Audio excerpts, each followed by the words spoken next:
Halo. Yes. Sasa tuangalie pale juu. Tuko na kikundi ya kwa Ndondo. Nataka watutumbuize kidogo.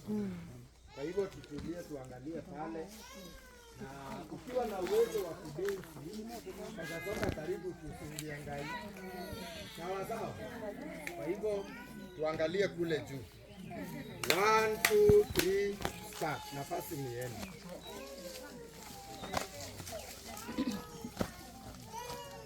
Wamama wetu tuwapende watoto wetu.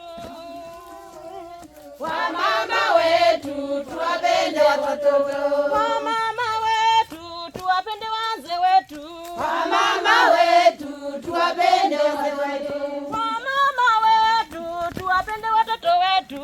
Wamama wetu tuwapende watoto wetu. Tuwalishe chakula bora watoto wetu wakuwe vyema.